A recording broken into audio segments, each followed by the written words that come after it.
Thank you everyone for joining in for ICA Plays On. We are so happy that you are all here to play together with us virtually. It's so nice to see everyone at this event.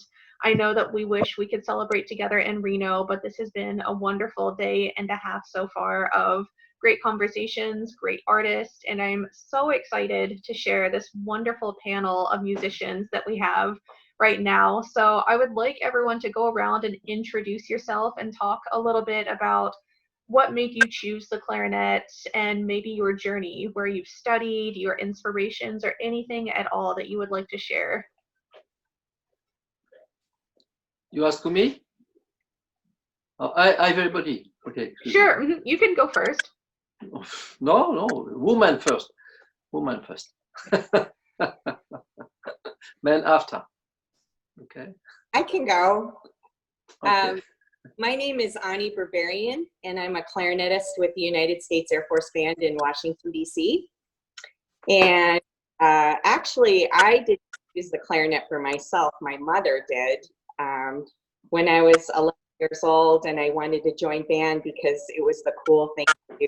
And I originally wanted to play percussion, and my parents wouldn't have any of that.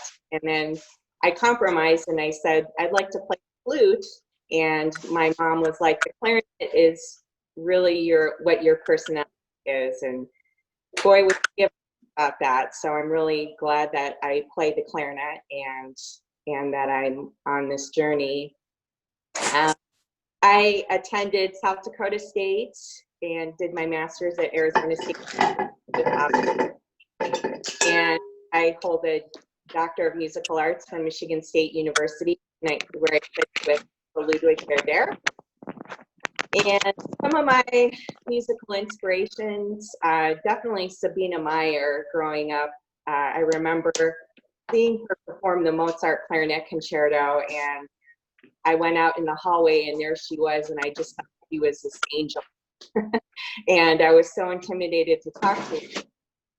But she was one of my big inspirations for how controlled and how beautiful her playing is.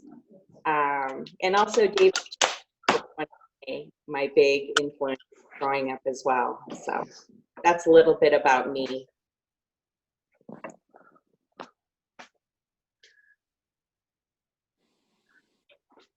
Silence. And we got to keep this flowing. Thank you, Annie. Can everyone hear me? I'm ready. Yeah. My name is Mariam Adam, and I am a clarinetist.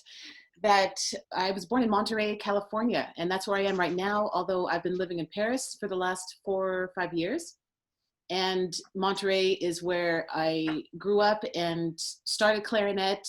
My sister got the clarinet and the violin first, and she hid them under the bed, and I found them and asked if I could play one of them, and it was a clarinet. And Monterey has a very rich cultural history, the Monterey Pops Festival, the Monterey Jazz Festival, and it led to having a great public music education program, and I profited from that for many years, and including a summer music program that was affiliated with the Eastman School of Music, and that's how I kind of got my head away from this beautiful coast and realized there was another world out there.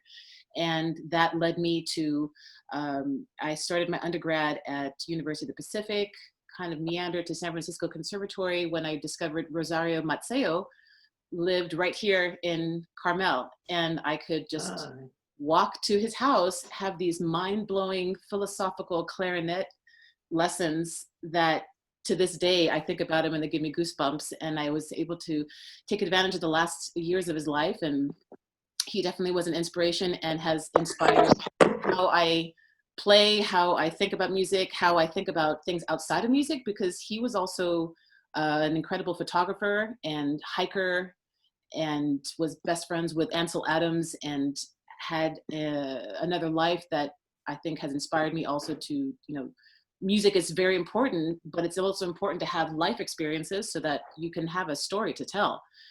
And then I went to Aspen Music Festival. I just kept going east a little bit because Californians, we think everything happens on the West Coast. There's not a lot that doesn't seem to happen because we're so far behind everybody in the world. And then I went to New York, did my graduate work at Manhattan School of Music. Hi, Ricardo. And met Ricardo. I think I played for him when I was, 20 years old or something. And you probably were like 2 years older than me or something. And it was incredible. And every single time I got to play for somebody, I think that was what inspired me. So I got to sit next to and play with people like David Schifrin and Paquito de Rivera and someone like Yo-Yo Ma and then Simone Shaheen and all people who are in different types of music. And that honestly has inspired me to keep growing my voice, because I think as clarinetists, we are trained to start in classical music, and then you are told you have to really stick to that or not really open your mind too much. And obviously I toured and performed with Imani Winds, who was the wind quintet, unlike any other wind quintet. And that group was a vehicle for me to do so many things and find my inner voice. So I expound on that perhaps later on, but all that then led me to move to Paris. And that continues my curiosity of music making and studying. So I think anybody I've come across in my career has inspired me. Go, Ricardo. Hi. Me? No. Ricardo. Hola, amigo. All right. So estás? great to see all of you. I'm so happy to see you guys. It's wonderful. Yes. Sure this doesn't go around.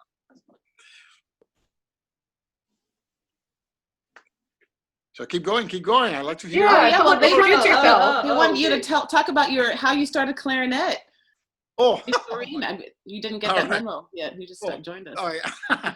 Well, so I'm born into a family of musicians. I'm the fifth out of six brothers and a sister, and basically it started by them just usually going and playing with my parents at Christmas carols and going and visiting friends and this and that. And before I played the clarinet, then my duty was to play a little bit of the bongos and then sing. And I wasn't so into singing so much. Then I needed to have something in my mouth, and then I would be able to forfeit that kind of thing. So that is where I just fell in love with the clarinet. I mean, just like it's very interesting how the way that kids think. I mean, I just was looking at the instruments and seeing what I would like, and then I definitely was interested in a wind instrument. But looking at the saxophone, it's too shiny, too fancy. I wasn't so sure into that. And the bassoon, it's a little too weird for me. For me, a little. You will have some friend. You will have some friend after this, huh? Yeah. Good friend. Yeah, I mean, it's like really weird because I'm so lucky. So my best friend are bassoon players, and they're so great players. But even then, I'm still like, it's good, but I still don't get it. I still don't get it. It's German system or French system? Fagot or bassoon? The German system. Maybe because of this. Yeah, you see. So, no, it's a joke. It's a joke. It's okay. No, but it's so it was just like that. But I remember once I started, I don't know. I was just in love with the clarinet, and that passion. I feel very lucky that hasn't stopped. I mean, like my very first day when I got my clarinet, I just started practicing when I came home. I just wouldn't stop. And even my parents, I remember my parents started to say, yeah, after the fourth hour, like, of course, a first day player, I'm sure they have been pretty special, that sound. My parents were, you may want to save some loot for tomorrow, because they just started to get me to stop, And it basically has been like that all my life, all my career, while I play the clarinet. Once I open the case, it's just really, really annoying for me to do anything else. It's just everything else just gets in the way. So, and so I have been very lucky to also meet so many people who are great players and just be able to hear, because I was moving around quite a bit, because then like I got to study with people who were completely different from different schools, and therefore I was actually able to keep a much more what I would call a very open mind to see what what are the things that happened. You know, it just happened that my first teacher has studied and had a Viennese influence, and then my next teacher has studied, you know, in New York with Eric Simon and Joe Allard, and then one that was a British player, so a completely different school. So just listening, you know, a lot of loving, you know, these Reginald Kell and Breimer and all those guys from way back when, and then of course in Cincinnati I started with Ron DeCant, who's basically had only studied basically with just only with Bonad at Juilliard. So it's like coming around, you know. So it has been really interesting because then I got to be basically in the honeymoon with all the teachers because for some reason I just ended up moving. So I didn't get to study with any of them for more than 2.5 years. So I basically got to get sort of like the gist of the schools without, you know, having spent so much time that I would have stayed sort of ingrained in one of them. But and in a way, it just got me to feel sort of a little bit more free and open-minded on how so many the clarinet can be played so beautifully in so many different ways. Doreen and Gregory, if you'd like to introduce yourselves, we'd be happy to hear from you. Hey, so what's up, everybody? I'm Gregory Agid. I'm here in New Orleans. I just wanted to say it's such an honor to be in such amazing company. You guys are all amazing musicians, and definitely, you know, looked up to each of you at some point. You know, I was born, you know, I grew up in Hawaii. And the first time I saw a clarinet, I was visiting my uncle in Switzerland. I was about 9 years old, and my parents were off on some type of trip. And my uncle pulled out the clarinet, and that's kind of like how we spent the afternoon, just making sounds on it. And the following Christmas, I got a clarinet for Christmas, and I joined the high school band, or not the high school, the elementary school band. And in 2000, I moved to New Orleans, Louisiana, and I was kind of introduced to New Orleans culture and jazz music. And around the same time, I met an amazing clarinet player and educator and composer. His name was Alvin Baptiste, and he taught guys like Wynton Marsalis, Branford, Donald Harrison, like all the jazz people who've come out of New Orleans in the last 20 years. Mr. Bat's responsible for being their mentor. So he was huge inspiration and really took me under his wing and showed me everything. For my high school years, I studied at the New Orleans Center for Creative Arts. And, you know, Mr. Back told me, he was like, you know, when you go to college, study classical music. So I attended Loyola University, and I guess I probably have the reverse clarinet story of many people. I guess most people come from a classical background and learn how to play jazz or different styles.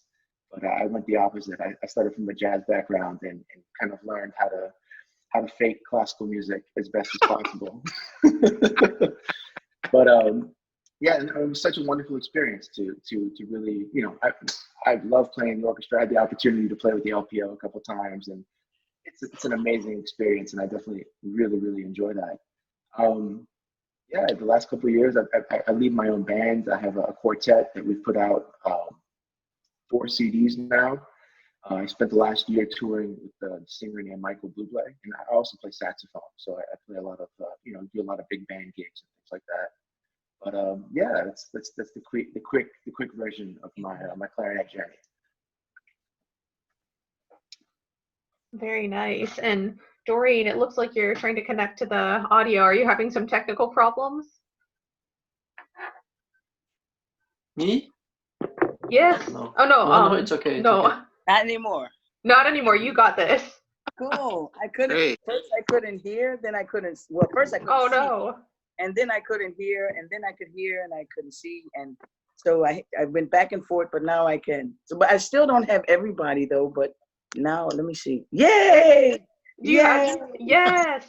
Yes. Hi. Hi. It's so nice to have you here. Can you tell Oh. us about your clarinet journey, the clarinet queen, as you were sometimes known? Yeah. I started in music period just trying to get out of a history test.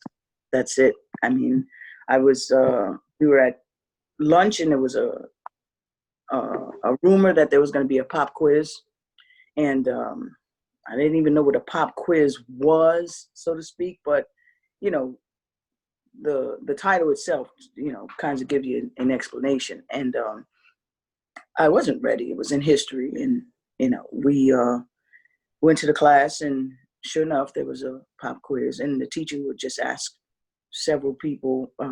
He would ask everybody one question. If you got it right, you passed. If you got it wrong, you failed. And I was looking out the window and listening to the questions and the answers, and thought, well, by the time he got to me, I'd be all right. But I wasn't averaging very well. So I just looked out the window. I said, God, if you get me out of this, I'll do anything. And about 2 minutes later, the principal came on a loudspeaker. She said, anybody interested in joining the band room and joining the band, report to the band room immediately. So, of course, I raised my hand, and a whole bunch of other people raised their hand.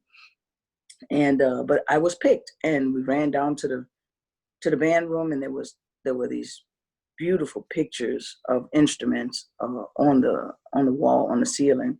I mean, not on the ceiling, but on the wall way up high. And I saw a flute, and I thought, oh my goodness gracious, that is so beautiful. I want to play the flute. So I was all prepared to play the flute, but there were about 10 girls in front of me, and almost each one of those chose the flute. So didn't want to play the flute anymore. And right next to the flute was the clarinet. So I was like, I want to play the clarinet. So that's what I did. I played the clarinet. Of course, about 5 other girls after me chose the clarinet too, but that was all right because I was first.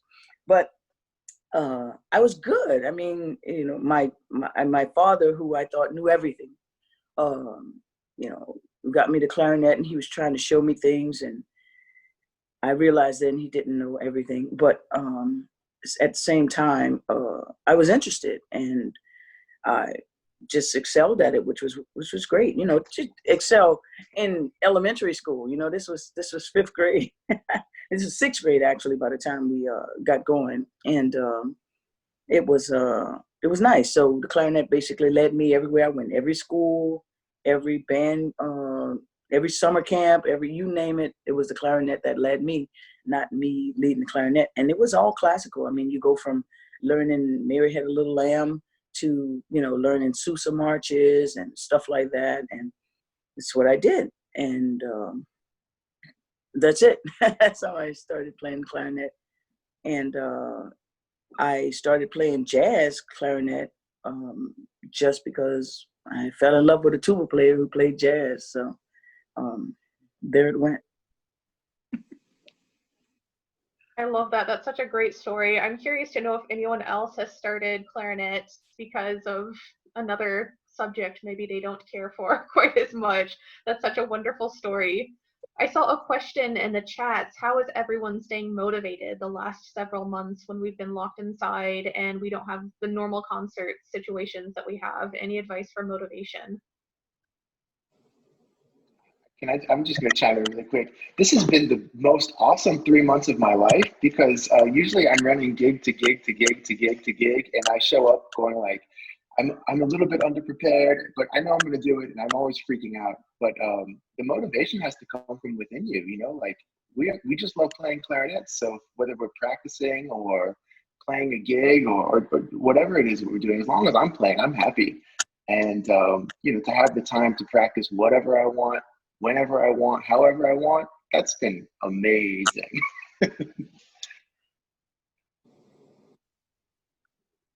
Got to get to Philippe. We didn't get his story, but I love that you got to do that. Yes, I'm so sorry. Philippe, can you tell us how you started playing clarinet? I did not mean to neglect you. How I begin? Oh, it was curious because I have no musician in my family. I wanted to be a soccer player, football in France. And I was crazy with football, with soccer when I was a boy. And my father have some recording with Louis Armstrong, trumpet. And a music school opened in my small city, the north of France, where I live. And my parents asked me if I want to begin music. Okay, why not? but what instrument? I did not know. Maybe accordion, trumpet, I don't know. So I go to the class of solfège, solfège, when will you begin to learn the note, when I was 9 years old. And I was very bad, because for me, music was not solfège. I don't know what it's mean. I prefer soccer. But I found last week my first exam book. It was horrible. The note was horrible. So I thought I could not play music. So I continued to study solfège, because I should. And the third year, I have no instrument. And I go to the class of clarinet, because I have a friend who plays soccer with me. And I go to wait him to play soccer after each class. And I was in advance, so we played clarinet with a teacher there. And it was a shock. I discovered clarinet like that. And it was not a clarinet, it was the teacher, the professor, who has so big charisma, so special vibration, I don't know, it's magic, it's magic. And after we go to play soccer, and I told to my friend, your teacher, I want to have lesson with him. And I begin clarinet like that. It was because of the teacher. And now I realize that I had a lot of chance, because this guy, Gilbert Voisin, it was his name, he was a great player. I have chance. He teach in a very small school. He was a student of Louis Cahuzac. And Cahuzac, probably, the names, the genealogy. Cahuzac was a student of Rose, Cyril Rose, Rose of Closet, Closet of Bear of Lefebvre, there's sort of genealogy like that. So I received some tradition very soon, when I begin the clarinet. So it was a chance that I have a big teacher, big professional. And after 3 years, I can go to play Mozart concerto, Weber concerto, because I like this. Nobody told me you should practice a clarinet. It was a pleasure. It was a magic. My professor, my teacher was a magician, magic man. Okay, so my story is this: if I did not meet this guy, probably I play soccer, or maybe not. I don't know. It's my story. In the beginning, it was like that. And after I went to Paris, I have other teacher also very good. But the first beginning was like that. I think we could have a soccer team with all the sports lovers that never got to realize their sports dreams, that we could have an amateur soccer team, don't you think? Basketball, soccer, what else? Don't mention golf, please. I know David different would be mad, but I was terrible at sports. It's here in California. It's like a second nature for people to do sports, so it was always part of the curriculum here. But I think, Doreen, I'm a little closer to you in my story, that I got out of so many classes to go make a audition tape for chamber music camps and solo and ensemble festivals in high school. Many a day, lots of audition tapes. No, I just had to go to the band room. I had something important to do in the band room. Oh, okay. Yes, indeed. So, who are some of your greatest musical inspirations, or even inspirations for life in general? Obama. Yeah. Are we asking in general? I mean, in general, anyone, feel free to jump in, talk whenever you have anything to say. Oh, I too went to NOCA in high school, and strictly classical. And at NOCA, Ellis Marcellus was over the jazz department, and he said, you're allowed to try doing some jazz too. I'm like, I don't play no jazz. And the reason I didn't want to play any jazz was because, I mean, I'm in New Orleans and there are jazz clarinetists all over the place. But, you know, the ones that I had heard up until that point, I didn't really care for their tones or their technique, you know. So I had worked really hard on my tone and my technique. So I didn't want to, you know, sacrifice that. So I was not interested at all. And like I said, when I got to college, I fell in love with a tuba player who actually had a jazz band. And I started searching a little bit, you know, and I found Louis Armstrong. And first of all, Louis is like right there under God for me. But the clarinet players that played with him, not all, but most were just inspiring, you know, Buster Bailey, Barney Bigard, Edmund Hall.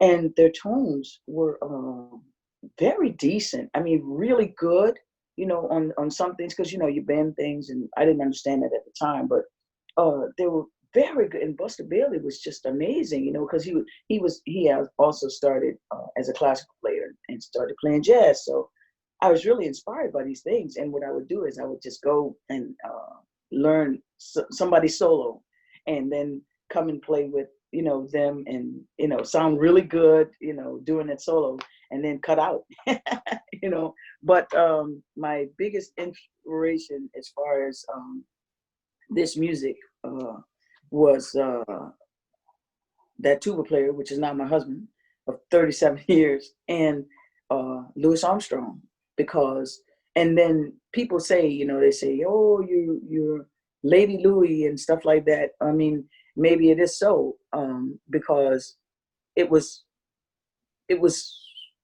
once I heard it, that's all I wanted to do was do it and be a part of it. And even now, you know, you asked what the motivation was during these 3.5 months.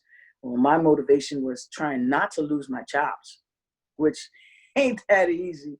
I mean, practicing, I've gone back to etude books, you know, the close-A, like you mentioned, and you know, these things that I aced in high school that ain't so easy now anyway, you know what I mean? I mean, it comes quicker, but the motivation is basically trying to stay on top of my game. And you know, being in a session like this and listening to all of you speak about your backgrounds and stuff like that, and the fact that I'm a participant in it is motivation as well. I really appreciate it.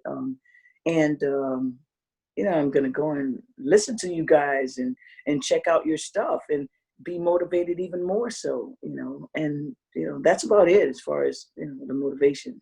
And thank you.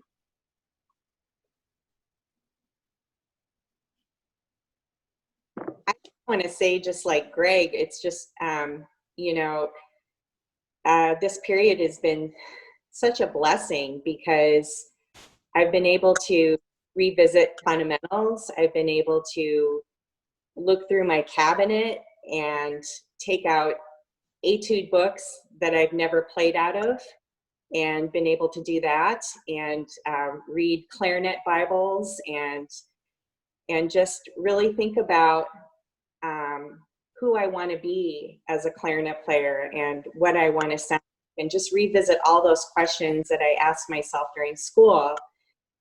And a lot of the time too, I would get on YouTube and look up pieces that I've always wanted to play, pieces that I have that I've never performed before, and just listen to different performances of them. And also revisit a lot of the old recordings that I used to listen to in graduate school as well. So it's just been a real treat for me because I'm always learning. Our ops tempo is so high. We're usually learning concerts, 2-hour concerts. And so when we go on tour, and so I don't have a lot of time to practice the things that I want to practice. And it's just been a real treat.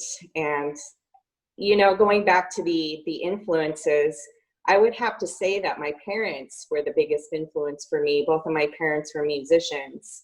And my dad was actually a violinist with the Boston Pops. He came over in the 60s, and he and Arthur Fiedler were very good friends. And he's been my biggest musical influence, I would have to say.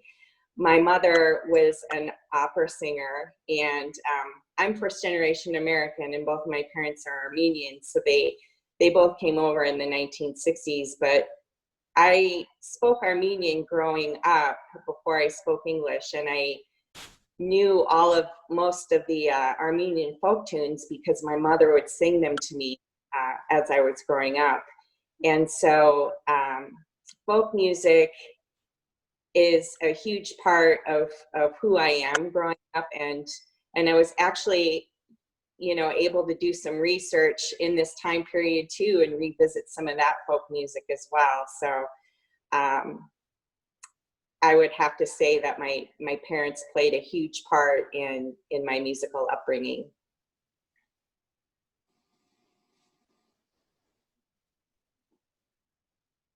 Awesome. Be shy. Feel free to jump in and share anything you like throughout all of this. I'm just here to ask the questions. Ricardo, do you want to go? I'm listening. I'm just enthralled listening to you guys. Go ahead. I take it back. I was just going to talk a little bit about, inspiration. Absolutely. I think one thing that I mentioned Monterey because it really is, the city cocooned me in this cultural bubble because of the jazz festival. And when I was growing up, I played drums for a long time. I thought I was going to be a jazz drummer, actually. And I had wonderful instruction from the Monterey Jazz Festival clinicians that would come here. And I got to play with Dizzy Gillespie and Wynton Marsalis when I was 14, 15 years old on drums. So I thought I would be going that path, and I moved to New York, and I realized how much more difficult it was to transport drums around New York City with no car, and also that there was amazing drummers in New York, and didn't want to compete with that, and I was better at clarinet. But one of the people that inspired me recently, well, it's been a few years now, but I think, again, I'm always trying to, when I give master classes, and I think we all do this, to get our students and students in general to, yes, do your fundamentals, but pull away from the clarinet a little bit and be inspired by art and nature and things that will help you find your voice, find your something to tell, find those feelings that will help you connect to something like the Debussy Premier Rhapsody. There's so many things that we get stuck in the clarinet. And for me, nature is always one thing, but Imani Winds had the chance to tour with the Wayne Shorter Quartet. And Wayne Shorter is somebody who is just from beyond this world. And it's hard to describe other than to just put everything else aside in your mind and listen to his quartet. Danilo Perez, incredible pianist, composer, advocate for music, and ambassador, Brian Blade, the drummer, who is a genius. He also has his own band, and I know, Gregory, you guys all know him too, down in Louisiana. And John Patitucci on drums. These guys were, I found them to be the four forces of nature. And we were allowed, when playing with them, to bring in influences like Ravel and John Harbison, and work that into the pieces that we played with the Wayne Shorter Quartet. And it blew my mind open to what the possibility of modern contemporary music could be. And to this day, I think everybody in Imani Winds who has played, at least, we still tap into that. And I've taken that into my other ensembles. I've taken that into my improv with my clarinet duo with Stephanie Zelnick, and we have built on some of those foundation points. And it continues to be an inspiration even now, because I think all the members of the Wayne Shorter Quartet have been doing a lot of their own projects, and you see how they, as disciples, have started their own dogma of music making. And to me, I found that to be one of the most modern ways of interpreting music, because in jazz, a lot of things they can always say, it's been done. And now it's just a regurgitation of something that's been done. And I don't find that to be true at all. And I think from Gregory, Doreen, I've listened to all you guys, everyone's saying something new still, but I found this quartet to be just one of the most inspirational and philosophical approaches to music. And in this last confinement time, I think it has not been easy for many, many reasons. In Paris, we were on lockdown pretty early. I have a small child, so that was fun, discovering all the cartoons I could give him so I could practice. And that was absolutely, a combination of guilt and also pleasure, because I think everybody did this. We all rediscovered etudes. I went digging in French music stores prior to this and had stacks of books of things that we're not able to get in the States so much.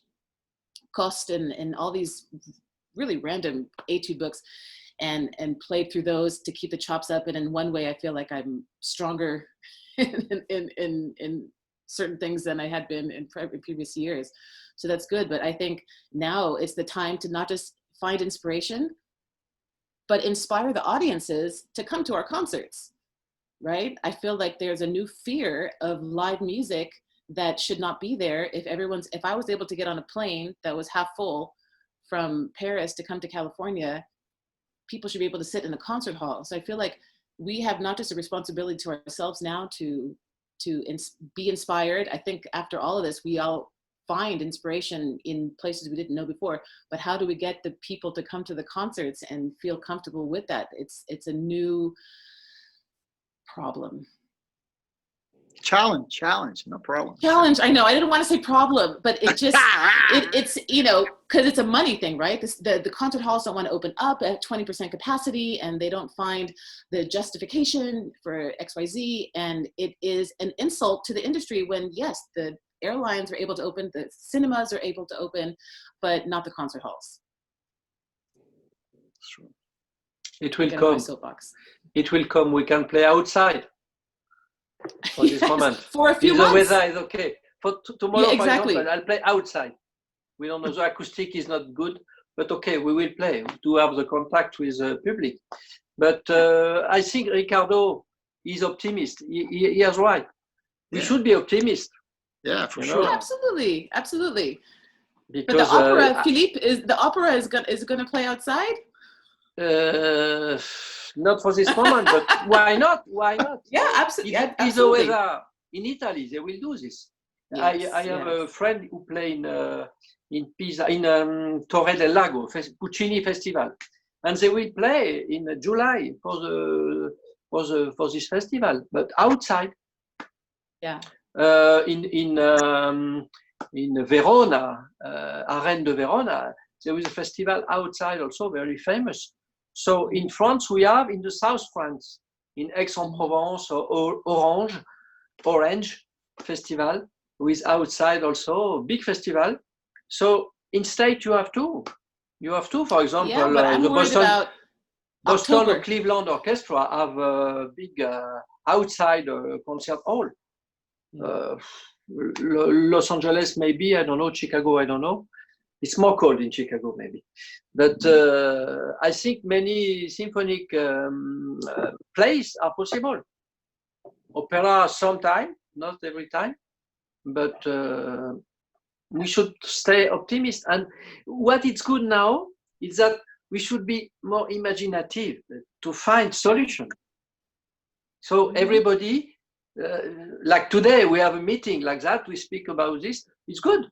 Before we have no ICA festival like that. It's a sort of ICA festival, but with video. It's not the same, I know. But I think our generation and the youngest, they will find solution. And we have a new way to meet classical music or jazz music too. And like that, people will come again. You know, last week we have the music festival, Music Fest, 21 of June. Every year we have one day like that for music, and we had a lot of people who went outside with a mask or without mask, but a lot. So people need also music. They so need it, absolutely. we should stay optimistic.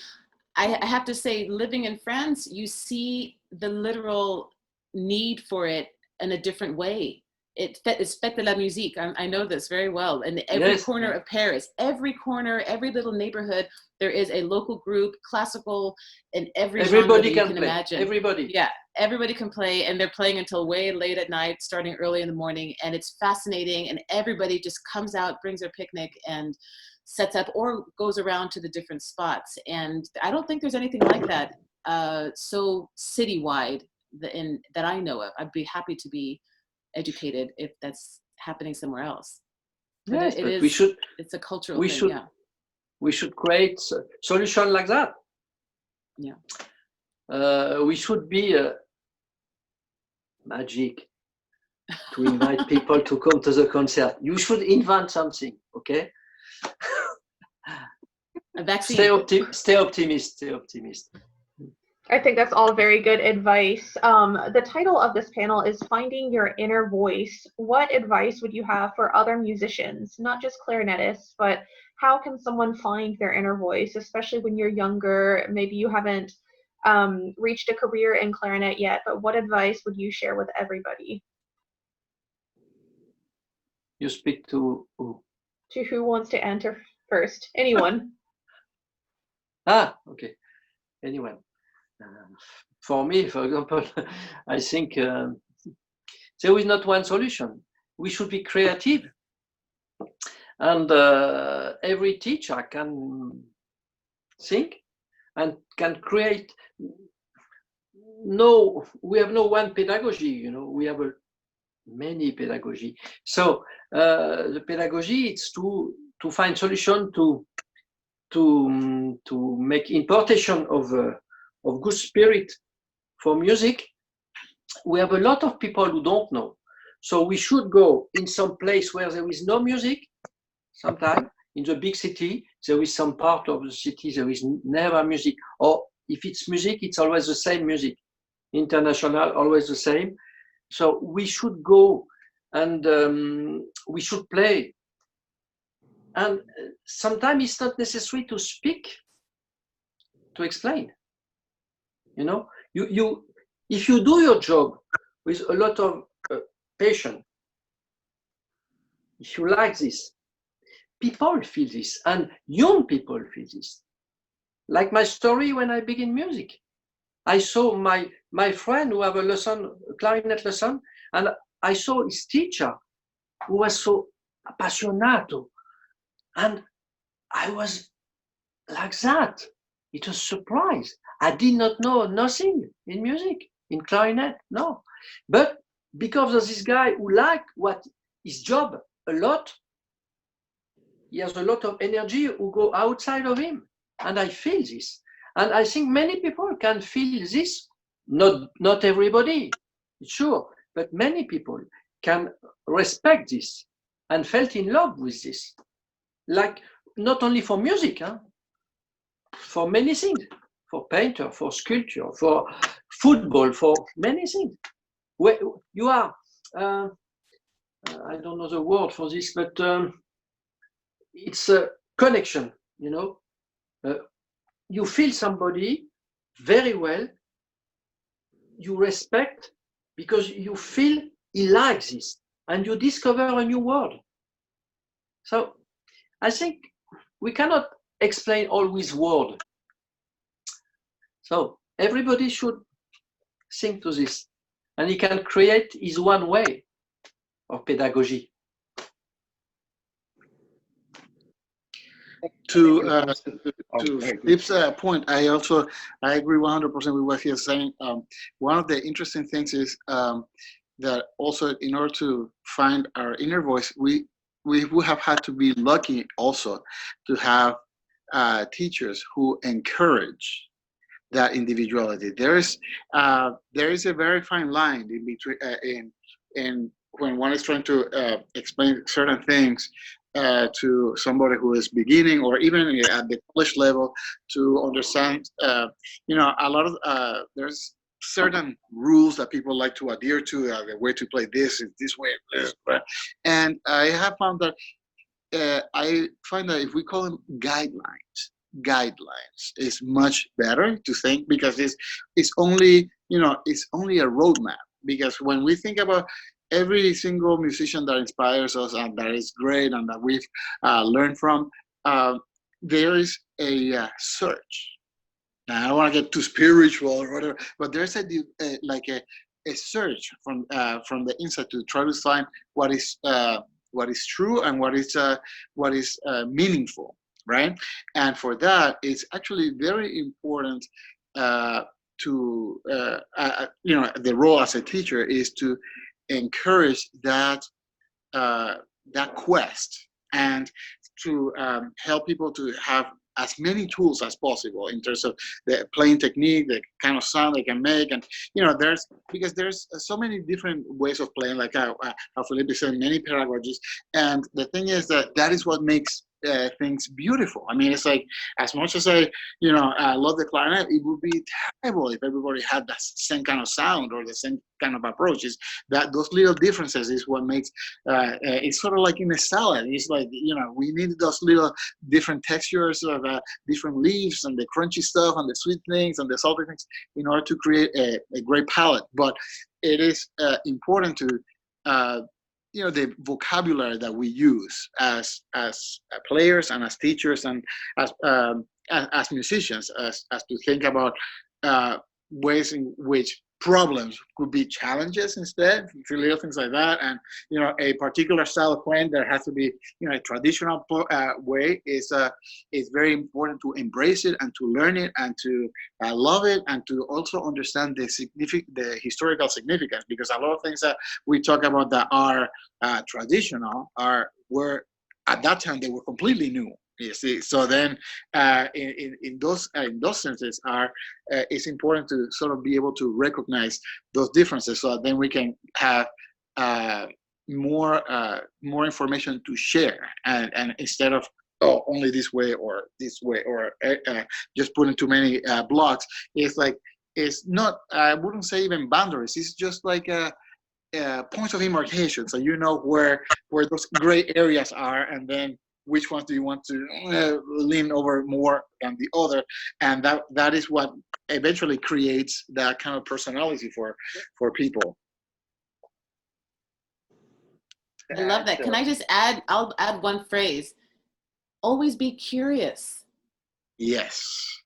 And for the rest of your life, curiosity leads us to find things that we would have not discovered. And in music, that is other styles of music, other players from other instruments. I think one of the best master classes that marked me was a Leon Fleischer piano master class in 1995 and at the Aspen Music Festival. And the way he found colors and timbres, and it just opened this door in my mind and helped me interpret a piece I was working on at the time. But I from older players that I played with, also seeing them have the curiosity of a child is inspiring, to always find something that will inspire you, because if you don't go around searching, what you don't know, you don't miss. To add to that, I totally agree with both of you guys. It's so important as musicians to always be curious and to always be searching.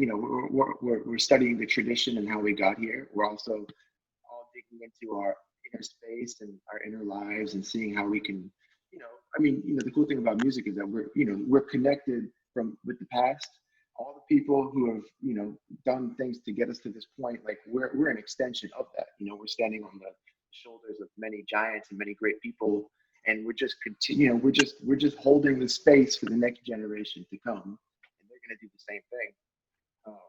But I really want to emphasize too, like what Ricardo was saying. He was kind of looking at it in an optimistic way. It's an opportunity for for something new.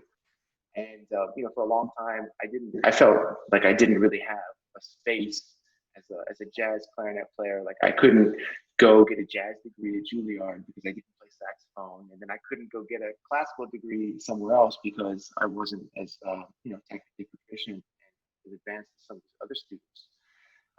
But that ended up being like the greatest blessing in my life, because there weren't many other people in that space.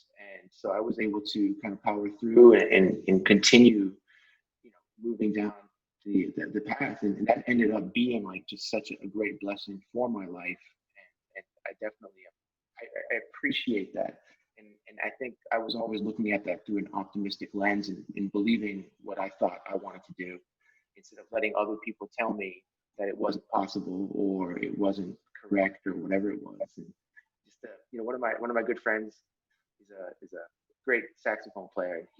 I was explaining to him how to play over the break, and he was like, "No, man, it's not the break, it's the connection." And I was like, "Oh." I love that. I love Yes. that. I'm so stealing that. Yeah, that's a good one. It's such a good one. That's great. Yeah. I don't know why. Oh. I guess I have a little more technical approach about finding your inner voice. You know, growing up, definitely my mom was a huge influence. She was a singer. And so I always felt like I was a musician instead of a clarinetist. And I also played piano as well. And she'd always say, just sing through your instrument. And so I kind of grew up singing through my instrument. But as I got older and I would try to phrase something, I almost really didn't understand at the time what I was doing, because it was really pure instinct. And I was really just following my heart and just playing things by instinct. It wasn't until I studied with Elsa where she put the mind and the heart and the instinct all together. And just, she introduced Schenkerian theory into my lessons and pointing out which notes were important. And she really helped me to understand my instinct and what I was doing with it, and bringing all of those elements together. And you know, a lot of teachers say, well, don't listen to recordings before you learn a piece of music. And I have mixed feelings about that, because I think the more recordings you listen to and the more you can imitate, you can actually figure out what you like and what you don't like. On the other hand, if you're trying to develop your musical voice, if you really want to become an individual, then maybe it's best to put off those recordings, listening to those recordings until later, until you've actually learned the piece. But there are, you know, two important questions that you want to ask yourself. What is your intent as a performer? What do you want to communicate to the audience? And what kind of reaction do you want to elicit, basically? And those two questions I really keep in mind when I'm performing. And another influence, Daniel Silver also said something important, and just to play to the audience. And we're always, you know, thinking about airstream and embouchure and where your tongue placement is, but just, he was so like freeing as far as being able to just open up that musical voice. So those three influences were very important, and just asking yourself those questions, I think, are important too. You know, if you're playing the Mozart concerto and you're playing a cadenza and, you know, you add a double high C in it, well, you know, the intent there, you kind of start to wonder, what's your intent in that cadenza? You know, are you trying to show off? Or are you trying to, you know, show everyone you're an altissimo jock? It's really not, it's really a calculated risk versus like reckless abandon. And so you really have to weigh those two things, I think, as a performer at all times. So I have a question directed specifically towards Doreen and Gregory, but anyone else, please feel free to chime in on this. Can you talk a little bit about improv and maybe how you're able to play freely in an improvisatory style, but also to sort of escape technical boundaries? Anything that you'd like to say about improvisation? Go ahead. Go ahead, Greg. I gotta unmute myself. I think the simplest way to explain improvisation, I mean, first of all, I think everyone has a different concept of how they come to that point. And I'm actually very interested to hear what Doreen has to say about this. But I think the easiest way to think about it is you're learning another language, right? And right now we're all speaking English and nobody is inventing new words. And we're still able to be creative using the same 150 words that we're all sharing. And so I think as far as, sort of improvising within the jazz tradition, you have to learn the vocabulary and learn how to use the vocabulary in a unique way to yourself. And I think this whole idea of trying to create new things, like I think it's a myth, when I listen to Benny Goodman, I'm like, oh, he's playing Bach. Or I listen to, Coltrane or Nicholas Payton or something like that. You'd be like, oh, they're just playing Louis Armstrong, So it's about, we're not inventing new words. We're not inventing new musical phrases. We're not creating things that haven't existed before. I think it's more of learning the tradition, learning how we got to this point, and finding new ways to manipulate and change what has already existed. Cool. I didn't want to go first because I wanted to hear what you had to say. As far as the improv, I'm still learning. And actually, I should have had a pen and paper because when and it's so hard to. It's Annie. Yeah. When you were oh well, I just lost that, but I'll come back to it. As far as the improvisation goes, though, I came from a classical perspective, and when I was in school, I just thought, I was smarter than every jazz player there because I was reading and all this other stuff, and they were kind of creating things, just making things up. And now that I'm a jazz player, I realize, oh my God, I should have done so much more. I mean, when I was playing Mozart and Bach and Beethoven, I was reading. Yeah, I mean, fly on the page, I'll read that, but I wasn't exploring. I wasn't, really diving into the music and understanding what came before it, what I was playing now and what's coming after it, And I think that's the beauty of the two worlds. I mean, I think it's in October, I'm supposed to teach this to the LPO, the Louisiana Philharmonic. I'm supposed to teach them how to play jazz so we could play together. And so I've been trying to figure out all of these different ways of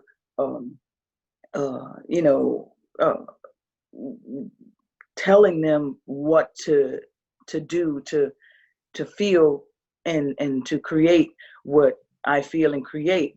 But in reality, if I want to be in their shoes, all I have to do is step out of my comfort zone, play in a key that's not very familiar to me, and try to play familiar songs, in those crazy keys. Then the ideas get kind of blurry, and some of them disappear. Some of them you can't even come up with because you can't hear the same way in different keys. So when you improv, it's more like variations on the theme, if you thought about it.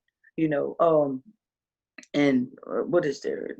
There are plenty of songs. I think one of variations on the theme by Haydn or something like that. I don't know, but it's basically when you're improvising. If I play Mary Had a Little Lamb, and I play it at you, and I say play it back to me. Well, you may just be able to do it just like that because Mary Had a Little Lamb is so familiar. But you might miss a note, but you'll keep going and you'll stumble on it. And even that's improv, just creating something out of a mistake.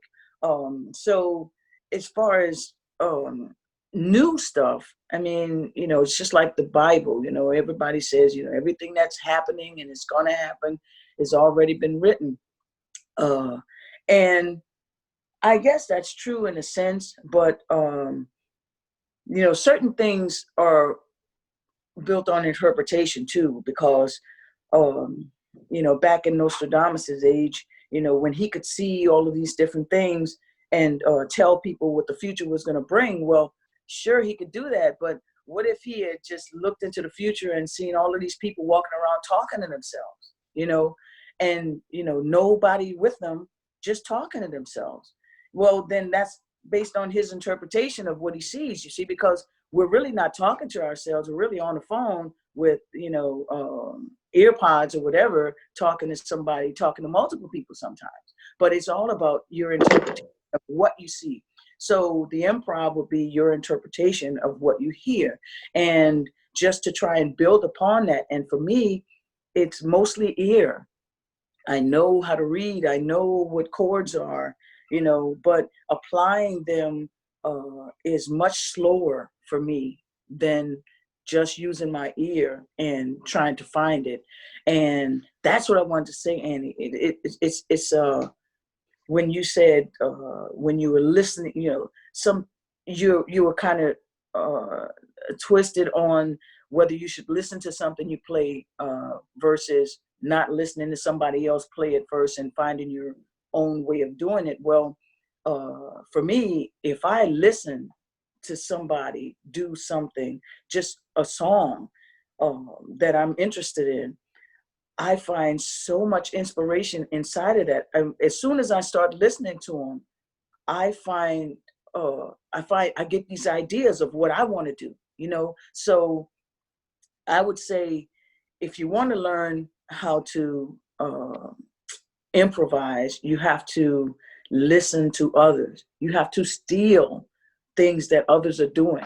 And when you steal things from other people, and even if it's, for me, it was my crowning moment, my door opening moment was hearing who I thought was Buster Bailey, but he's not, play Sweet Georgia Brown with Louis Armstrong. And I used to go out and sit in with all of these different bands trying to do things, and I didn't really understand what was going on. And I didn't have a teacher, so to speak, in jazz, because I had this great opportunity to study with Ellis Marsalis and did it.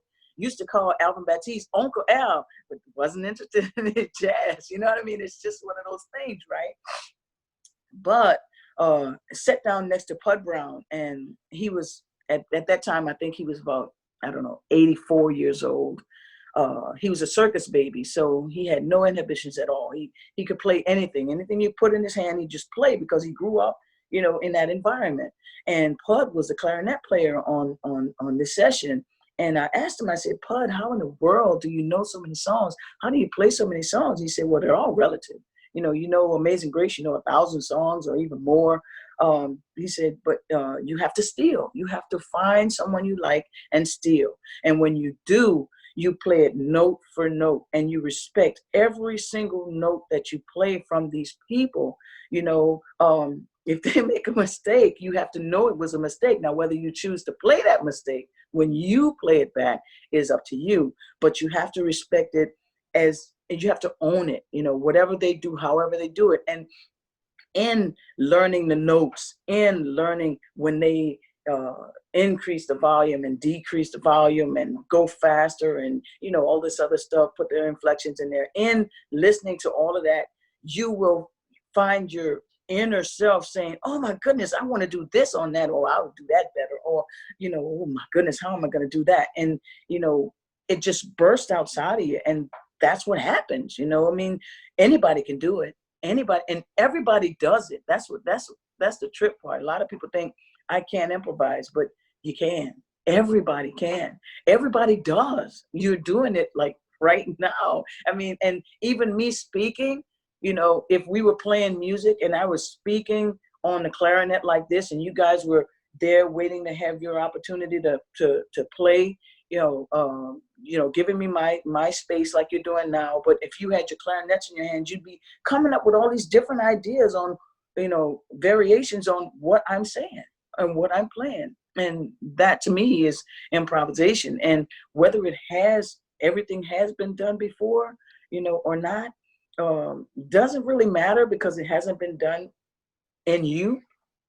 And, somebody else hasn't heard it. So just because it's been done doesn't mean, everybody's heard it. So, anybody can improv. I mean, and even when I said before that I was, I had gone back to these method books, the close of Philippe, I'm sorry, but Phil, you said, you were talking about Jose and stuff, and I've gone back to these method books, and it's amazing what I see inside of these things now. Whereas, I'm sitting here writing the chord changes down now in the etudes because it's a revelation for me now. You know what I mean? Before I was just reading the notes, and I knew how it sounded, I knew how it felt in my fingers, and I was just having a ball. Whereas now I'm like, oh my God, oh look, he's moving in forwards here. Oh my goodness, it's a totally different thing. And I would say if you want to improvise, and I'm gonna stop right after that. If you want to improvise, the first thing you need to know is the alphabet, and that is the blues. Period. You listen to the blues. Just keep listening to it over and over and over again. Sometimes I have to listen to things hundreds of times just to get it through my skull, what I need from it.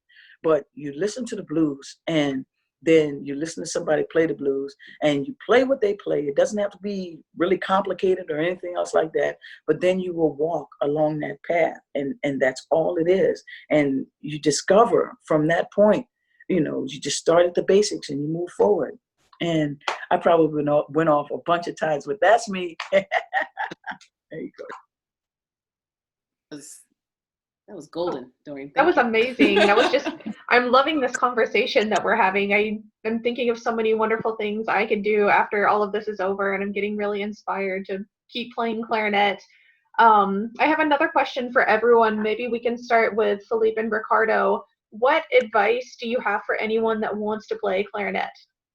And this would be someone that's aspiring to be a clarinetist. I know that we have all probably heard, you shouldn't go into the field of music. It's dangerous. You won't make a lot of money. We've heard a million reasons why we shouldn't be musicians, but what advice would you have for somebody wanting to pursue a career as a clarinetist?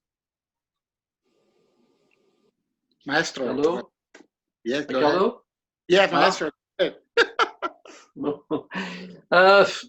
For me, excuse me, but clarinet, it's only a piece of wood.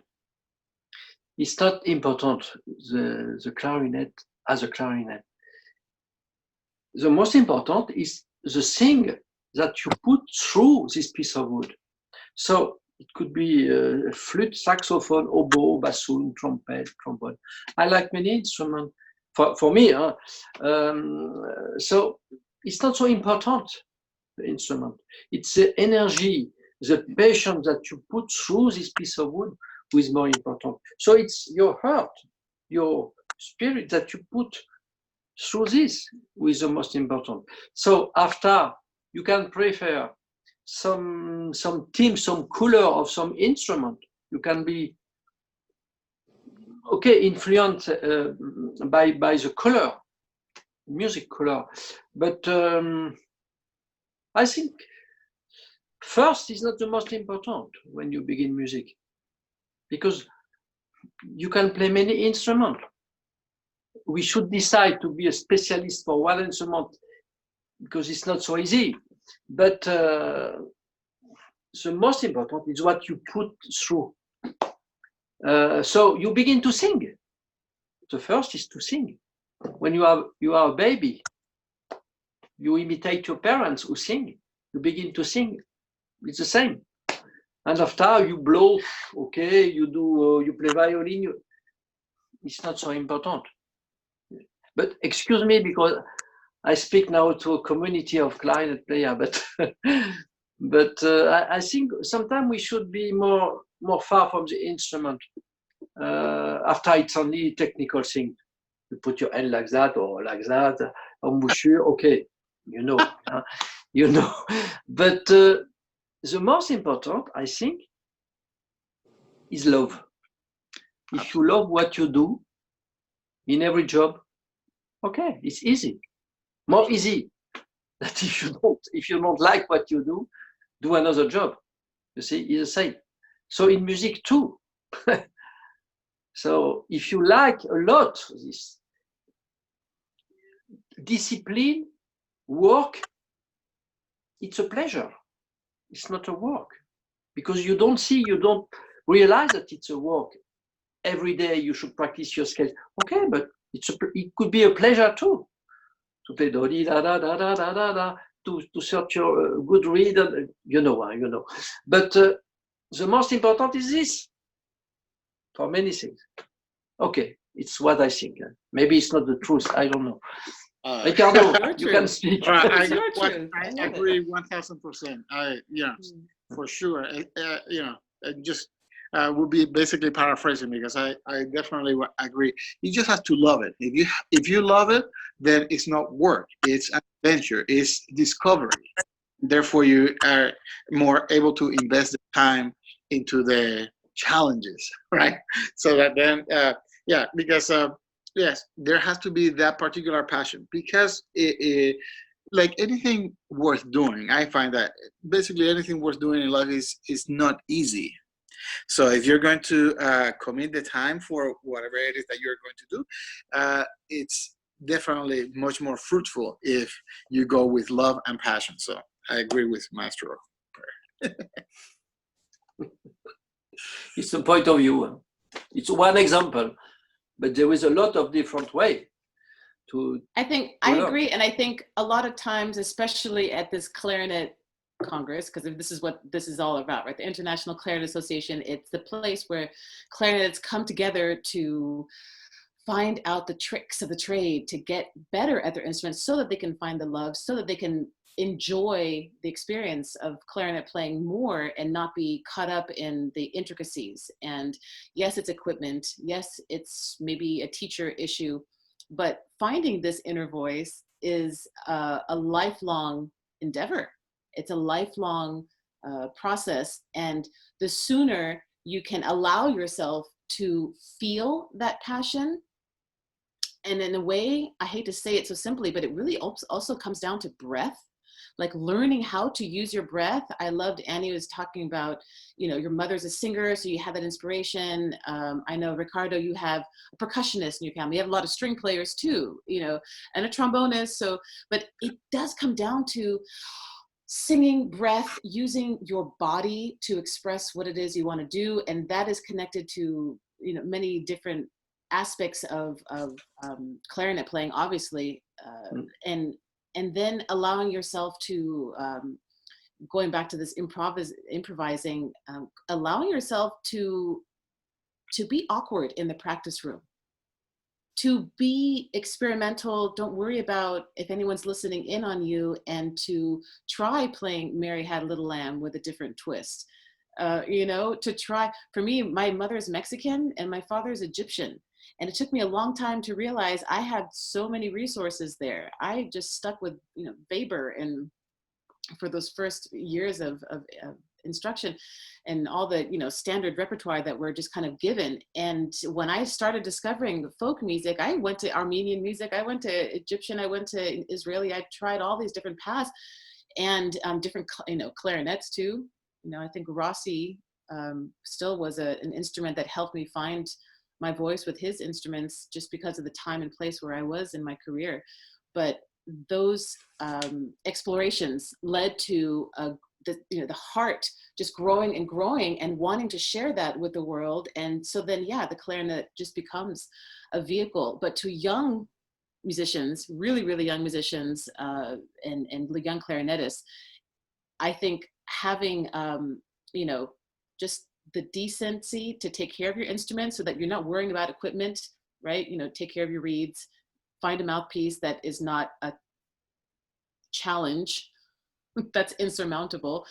And having, I would even say like a soft reed sometimes, to just allow yourself to explore different sounds and timbres so that you can start finding what it is that just resonates with yourself as you're playing a simple C major scale. Sometimes I just tell a student to just play a C major scale like it's the most beautiful thing you're ever going to play. Absolutely. For a flower. Doreen, you had me laughing. You're like, put a fly on a page, I'll read it.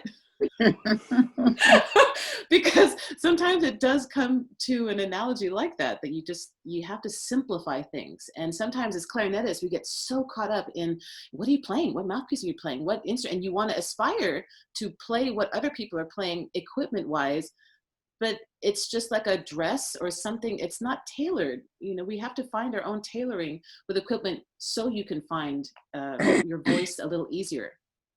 So, you know, that might start with an easier reed, you know, string around the mouthpiece, and making sure there's no leaks in your instrument. But I would say allow yourself to simplify and then expand. You know, sometimes I have some students who ask me this, and I told them, okay, imagine you are Robinson Crusoe. You are alone on one island. We have one clarinet, one mouthpiece, one reed, one ligature. You have no other solution. And you can make music with this. Yes. You should find solution. So Yeah. if we don't think like that, we are never happy with the material.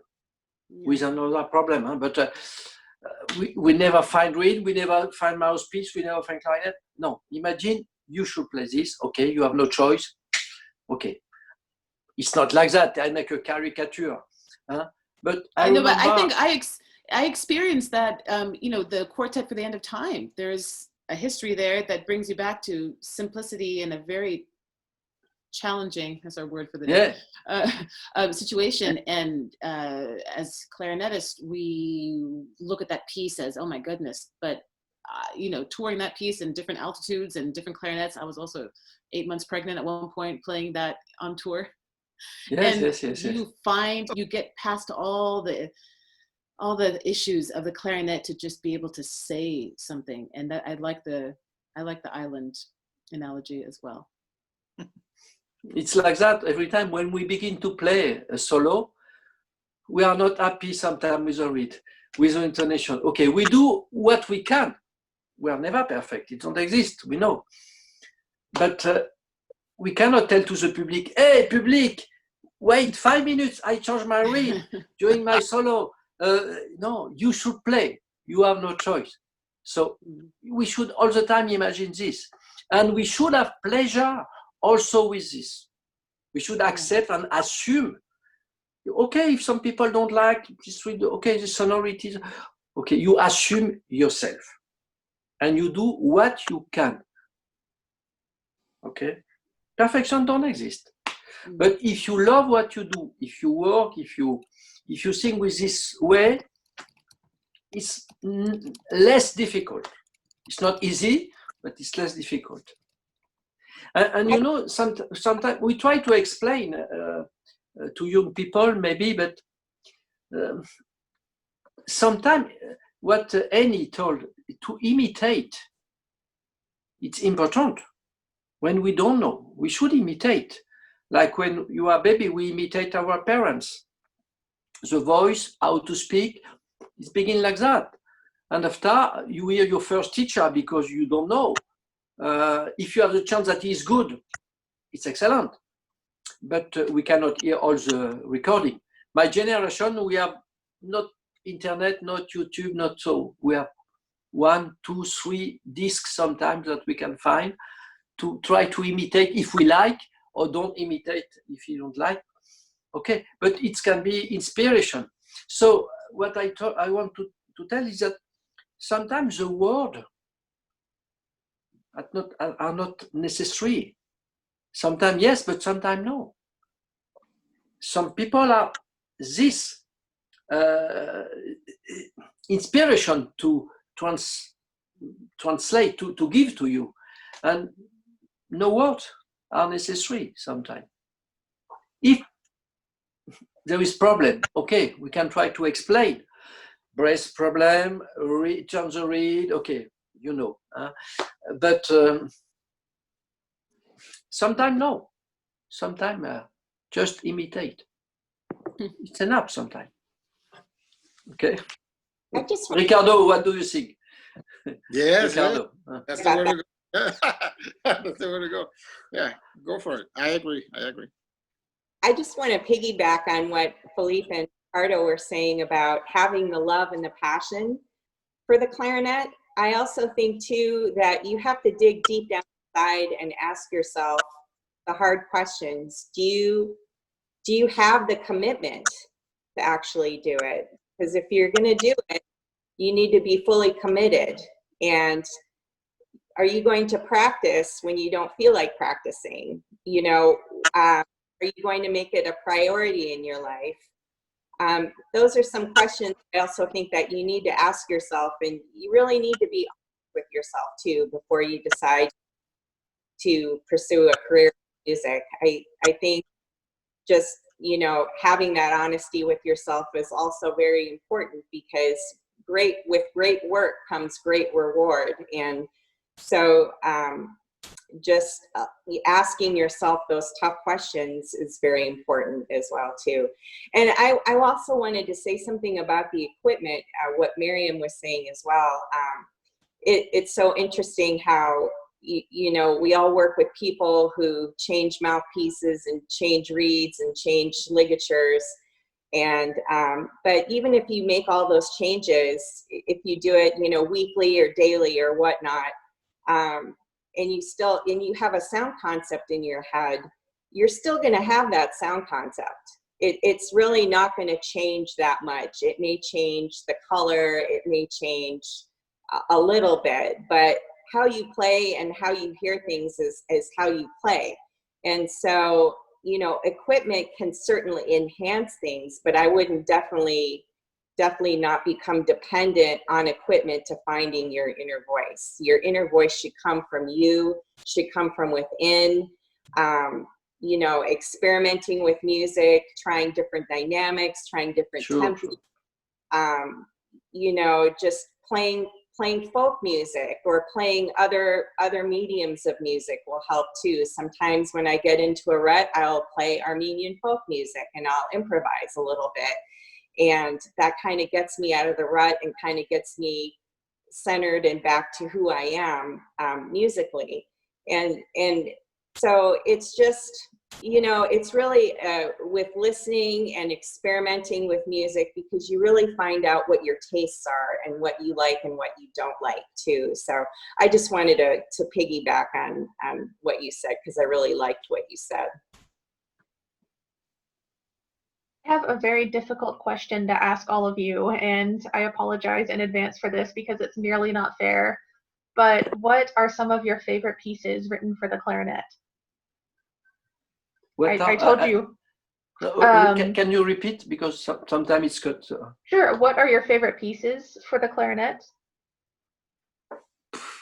I apologize. I realize this is very difficult, but I think it would be interesting to hear some, a not complete list, but some of your favorite pieces. It depends of the day, of the season.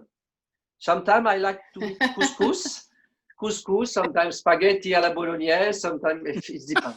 So it's never the same. Sometimes tacos, sometimes, I don't know, cheese, French cheese with Beaujolais, and okay. So for me, it's like that.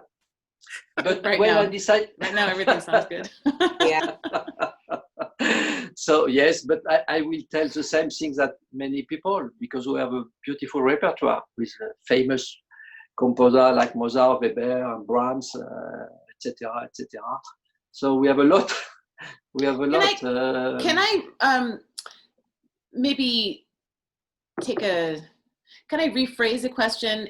Everyone's allowed to answer what Jenny asked, but just in the interest of repertoire and putting things out there for the curiosity of the people attending, can you maybe say a piece that either was written for you or that might be obscure that people don't know about that you find is really well written for the clarinet, or that you like yourself? I think sometimes there are pieces that just don't get out into the published world as much just because of time. Maybe there's a piece that you have had written for yourself, or somebody you know, or that is out there that you really like, that you wish people would know more about. Yes, please feel free for anyone who is watching this to answer. Don't forget to use the chat if you have a piece that maybe is not quite as common as the Mozart concerto or a Brahms sonata or something like that. Please feel free to share it in the chat. And I told you that it was going to be a very difficult question. Maybe something slightly easier would be, what have been some meaningful pieces to you in your lives? Was there a piece that was written for you, or what were some meaningful performances and why? Ricardo? Oh, well, so, of course, there's a lot of, it's true that there's so many beautiful pieces. One piece that comes to mind right away when we're talking about pieces that have a personal, I was very lucky a couple of years ago to have the orchestra commission a concerto by Jonathan Leshnoff, which beautiful. I heard you. Yes. Beautiful. Beautiful piece. Yeah. Beautiful interpretation. No, bravo. I was there. I remember. Thank you. He writes so well for the clarinet, and it it's true. Yeah, and it was interesting because I met him when the orchestra was Jeff Kaner, a principal flutist, was playing one of his concertos, and I was listening to it, and I was just totally in awe how beautiful it was, the orchestration, and how the way in which he sort of understood how one gets to phrase and how to change color and sing through the instrument, and it was really wonderful. And so when the rehearsal was over, I just they were talking in the corner, and I just introduced myself. Oh, how you doing? Hi, my name's Ricardo. Hey, can you write something just like that for me? I just loved it so much. Okay. So generous, and we become friends, and it has been so great. And it's a very beautiful clarinet concerto.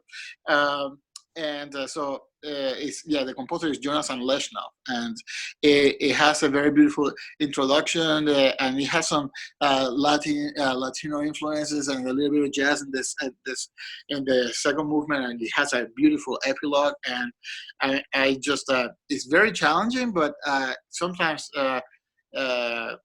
when I practice it, I just get into this different world. I'm always I start practicing again, and I just have to text him time again. Jonathan, I'm practicing this. Thank you so much. I really love this thing. I can't believe you wrote something so beautiful, and that you've added to the clarinet repertoire, and that I was able to piggyback right on your talent. So thank you so much. And it happens to me all the time. So that's a beautiful new piece. Yeah. It's true. It's true. It's a difficult question. There is a lot of pieces, a lot. In modern music, we have chance in 20th and 21st century to have a lot of composers who are interested by clarinet. So I can give you a lot of names, but probably you have also the same. Nicolas Bacri, for example, he composed 4 clarinet concerto. I play the second one. Robert Fontaine, the first one. Larry Bloom from Chicago, bass clarinet, plays a bass clarinet concerto, and now he composed a 4th concerto. So he likes a lot the clarinet, Nicolas Bacri. A very good composer. His chamber music for clarinet also is beautiful. In Folkestone, for clarinet, violin, and cello, for example, or divertimento. Beautiful, but very difficult. We need a lot of time to prepare. Yes, it's for example, I speak about some composers that I play, but Copland, it's a masterpiece. Everybody like Copland. It's like Mozart concerto. It's a classical piece now. Beautiful. We have all the time. We have pleasure to play Copland. Okay, and other pieces. Poulenc, Français, Finzi. I like Finzi. In England, beautiful. Stanford, beautiful. A lot.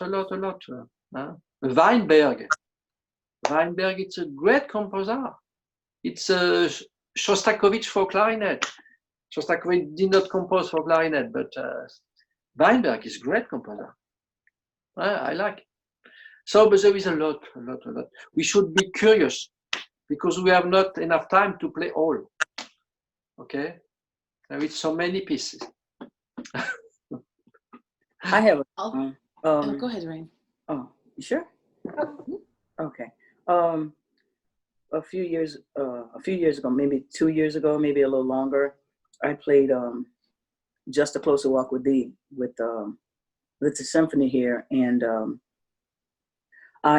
it's on YouTube, and I can't even listen to it because there's so many things that was just said in the past 15 minutes that, reflected that performance. I mean, first of all, I had a mouthpiece that I had been using since high school. And it was so, it was almost on its last leg.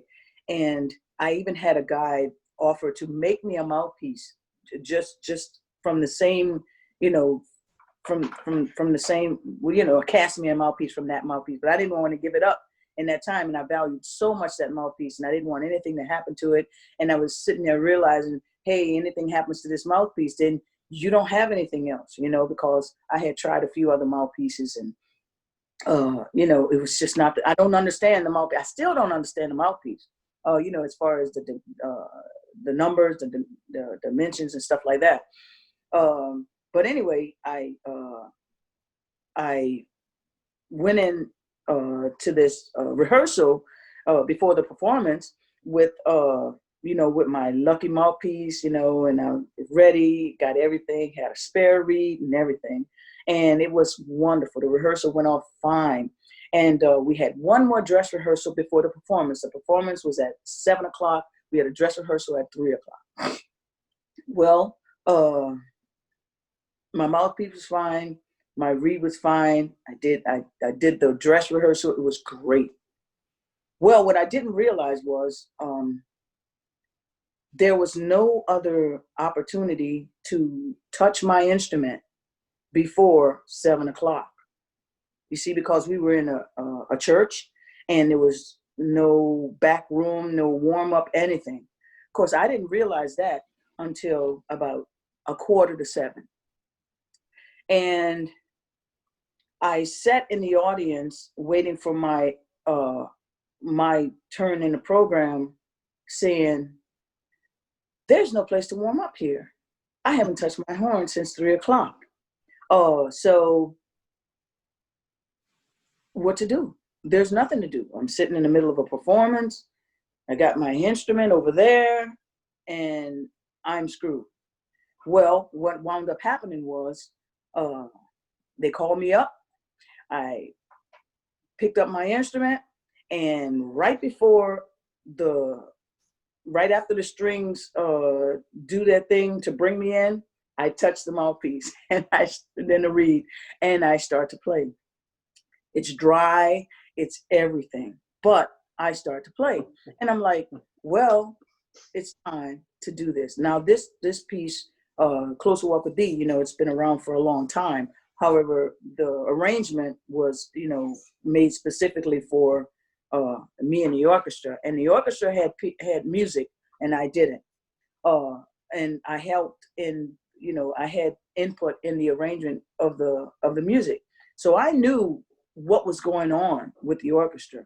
All right, and there was no time to panic. There was no time to do anything but play, because there were people out there that didn't know who I was, people out there who knew who I was, and this would be that first time to make that impression. So as far as the equipment goes, yeah, you need some dependable equipment for sure, but you can't put all your investment into the equipment, because you never know how it's going to happen, when it's going to happen, or what's going to happen. As far as the piece goes, the reason it's so inspirational to me is because inside of that, I just said, screw it. Of course, I didn't say screw it. But, good save. Yeah, I said, I got to do this, and it's time to do this. And every little opportunity I had, I wet that reed and, whatever. And then I just went for it, just whatever. And it turned out, a lot of people, they love it. Me, I can't even stand to listen to it, because I know all of the things that were going on during that time. But, people say it made them cry and all this other stuff. And I can relate, because for me, I was very emotional doing it. I put aside all of these things that are so much a part, that were so much a part of, coming into a performance before then. And I just did it like I do it on the street. I was like, time to do it, just do it. here we go. And so many different ideas and emotions and things came out of that. So I would say, if you're starting to perform, if you want to play a clarinet, if you want to play any instrument at all, again, you have to find what you like. Something's going to catch your ear. Something's going to catch your heart. Something's going to catch your mind. If it's not something, it's someone. But you find that, and within yourself, you'll mold that into, it's like clay. You'll mold it into something that is your own. And with that, you sail, you go, you don't look back. You just, unless you're looking back for reference, but you're moving forward. And, and to me, even now when I play that piece, even though I played that piece tens of thousands of times, when I play that piece now, I feel a special connection because it was my bridge. You cross the bridge. There's a lot of turmoil going on under the bridge, but you're safe on the bridge, but the bridge is very narrow, and you can't make a false step because, you might fall off. But it was my bridge, and I didn't make a false step. Well, made a few false steps in there, but, it was okay inside of everything. And I'm probably saying too much, but anyway, you just, when a piece, hits you, there's no stopping you. You just move on, move through it. And every time you play it, you want to play it even better and do even better. And, that's basically my philosophy with that stuff. Love it. I'll piggyback on that and just say there are pieces yet to be written. And I think all the musicians, especially on this panel, but there's so many we could all think of right now, but that we have very close contact with composers who are looking for inspiration themselves. And you can be that inspiration and produce a piece. My contribution to that is having the luck to work in my quintet and with some other composers with my other groups, but one that I'll give the biggest shout out to is Valerie Coleman, who was the flutist in Imani Winds and is a composer who wrote for the individuals. That was always our big thing. She wrote for Mariam, Monica, Toy, and Jeff, who happened to be clarinet, clarinet, oboe, French horn, bassoon, and for herself. And from that, she wrote pieces, Clarinet Sonatine, and she wrote that for my pianist and I always thought of it as a very schizophrenic piece, and I wondered if she really thought that of me. But it's a wild ride. It's one movement of just through all kinds of emotions, and it's what we always tried to term early in our career, which was urban classical music. It's like living in this urban environment, especially in New York, where you're just, you've got bagels and empanadas and, pizza, and you got all these cultures around you just on top of you at all times, and the sounds of an urban environment. And she really, I felt, she's really mastered that for the classical instruments. And she's written a bunch of other clarinet chamber music works that involve flute, bassoon, duos, trios, quartets. And so I would definitely check out her music. She writes challenging, but she pushed me to find my voice early on and to just kind of expand what I could say, because at the end of the day, we are mercenaries. We're often musical mercenaries. We are there to interpret the work of somebody, and how much better can it be if we can have a voice in how that piece is written and then interpreted. So getting those composers to work with you is always a good idea. And I'll leave it at that for right now. If I can add some more in the chat maybe. Sorry we haven't been able to answer all the chat questions, but we're all reachable somehow, I'm sure, at our websites. I would just like to quickly add, I'm with Philippe. It's just, there's so many beautiful pieces in the repertoire. But one composer that I've really, really connected with is Joan Tower. And I actually wrote my dissertation on Fantasy, Those Harbor Lights. And if anyone who knows me well, I'm crazy about lighthouses. I love lighthouses. I collect lighthouses. And lighthouses are such a symbol of strength, and they shed light on areas that you need shed light on. And so when I interviewed her, she said one of the things that struck me the most is that music is always going somewhere. It's always going forward, backward, it's always moving in a direction. Even static music that seems static is always moving in a direction. And so that really resonated with me, because it's like life. We're always moving in a direction. We're always on a journey. We're always shedding light on areas of our life that we need to shed light on, and not just our playing, but our life. And so I really, really just admire her philosophy, because I truly believe she lives by that philosophy as well. And so that's just one of the very special pieces that I enjoy playing from time to time. And I'll leave it at that. Thank you all for sharing those wonderful stories. I've loved hearing all of those.